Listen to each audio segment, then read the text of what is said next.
The dark night of the soul is one of the most profound and magical experiences in terms of your spiritual growth that you can undertake. In fact, the biggest expansion in consciousness happens during the dark night of the soul. I'm talking about really opening you up into the magic of the truth of who you are and your higher self and getting in tune with your intuition.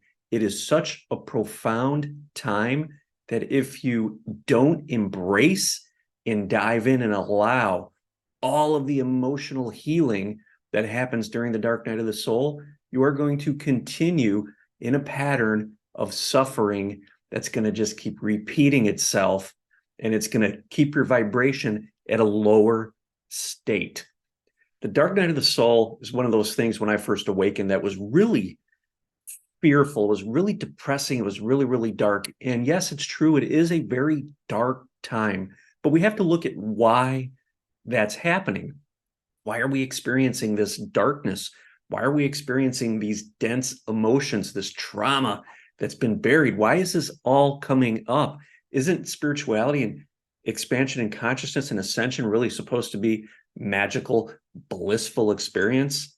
Well, it is. And it gets to that point as soon as you start to sit and allow the emotional baggage to be felt. I'm talking about all those emotions, the traumas that you've buried and failed to feel for years and years and years, not only in this lifetime, but there's trauma that's come forward from prior lives. As your soul fragments begin to reintegrate into this body, you have the opportunity to experience their trauma as well. You are the light that they are looking for to be felt and to be seen. And when you can learn to start to embrace this dark night of the soul, you start to collect all of your soul fragments that have been ripped away due to trauma over time because you have failed to really sit, be present, and allow yourself to process that dense emotional energy. So after we awaken, we get thrust into this dark night of the soul period. And that's really, it's almost like what's coming to me is being thrown into a swimming pool without a life preserver on. You don't know how to swim. You're kind of thrown into a swimming pool and you're struggling to keep your head above water. But it turns out the harder you struggle, the harder it is to maintain, or the more you struggle, the harder it is to maintain your head above water, right? Well, that's because you're in an uncomfortable situation and your body, then your mind goes into this fight or flight panic mode. And that's what happens with your ego. When you head into dark night of the soul, we could term it ego death, but in reality, what's happening is we are moving the ego out of its position of running our lives, this subconscious, cyclical, habitual patterning that's happened that really has manifested the life that you find yourself in now, and moving that ego aside to being the tool that could be used to keep you physically safe in this life and to help you accomplish the goals or the ideas that come forward creatively once you connect with your intuition, your guidance, and your higher self. The ego then becomes that mechanism that is in place to really help create in this time-space reality. So dark night of the soul is really an opportunity to take that ego and shift it to the side where it belongs, the passenger in the car. So we're taking control of the car. We're steering the car. The ego is no longer driving the car. Because remember, when the ego is in control, it wants to keep you safe. So it's operating from a very limited playbook, a very limited perspective, and it wants to avoid all of that emotional trauma that's been hidden deep within the body. Okay, it wants to keep you safe and not allow you to feel that. So you're running with like a small aspect of your full capacity, your full creative capacity, your full emotional bandwidth.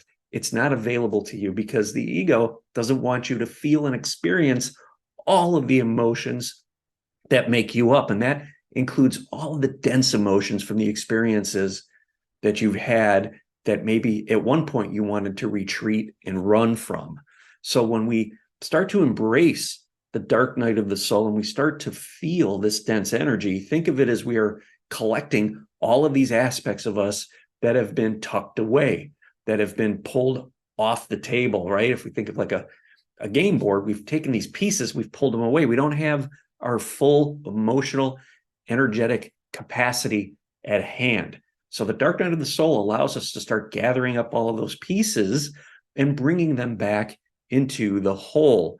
And that then starts to connect you. You rise in frequency because you take this dense, low vibrational energy and you begin to feel it and love it.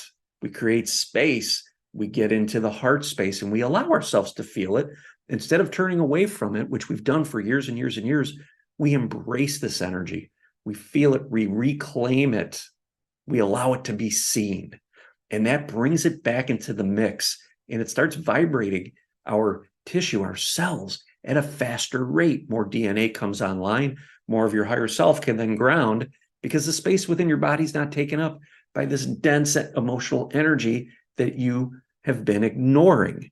You are embracing it. You are bringing it into the light of consciousness. It is rising in frequency, and you are grounding more of your higher self.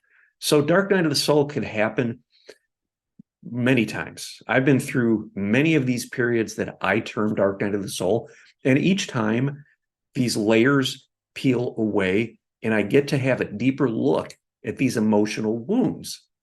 And these wounds come up to be experienced and to be felt. But since I've been acknowledging and sitting with this energy, and I've grounded and anchored more of my higher self, I've embodied more of my higher self, I am operating from a higher level of consciousness, a higher frequency. So I'm able to take a look at these wounds as they come up from a different perspective each time. So if you navigate through the dark night of the soul and you come out of it, you find yourself more in tune with your intuition, more in touch with your guidance. Maybe your third eye is starting to illuminate. You're starting to really perceive energy and become more sensitive to it. You're going to reach a point in time where it's time to expand even further. So think of it as like you get off an elevator on a floor and you look around and everything seems new. There's new experiences there. You're starting to remember more of who you are. It's time to get back on the elevator and rise up again. You get into the elevator, the door closes. Maybe it gets dark as you're traveling up to the next floor. That is a dark night of the soul. So when we're in that period, that darkness, realize that you're in the elevator shaft rising up and you are experiencing everything that has been buried within you starting to rise up so it can be felt. So be patient with yourself, be compassionate with yourself, embrace the opportunity, and know that that elevator door is going to open up and you're going to step out into another new reality, a higher frequency reality, because more of your higher self has landed when you were in that elevator shaft, not knowing what reality was going to look like when you've made it through or stepped out of that elevator when that door opens. You embrace the time, the ride up to the next level by feeling everything your higher self is showing you, which is all of the emotional trauma that has been buried deep within. When that door eventually opens, you will be presented with a much higher frequency reality, even more in tune with your intuition, more in tune with your guides, your higher self, and you'll see a reality that is absolutely amazing and magical. So embrace these changes, embrace these rides up in the elevator when the door's closed and we really don't know where we're going. When you feel really out of place, you feel really down, you feel like you're in that spiritual depression, know that you're in that elevator. The door is closed and you are being asked to feel all of these dense emotions. As you do that, you're giving energy to that elevator to continue to rise up to the next floor. And eventually, you're going to land or ground enough of your fifth dimensional frequency that that elevator door is going to open and you are going to step out into a new earth. It's going to be absolutely incredible, absolutely magical. So think of Dark Night of the Soul as where the gold is. It's the opportunity to really create that space and integrate your higher self, rise in frequency, and manifest new realities. If this video resonated with you, watch this one next. I'd greatly appreciate it. Thank you.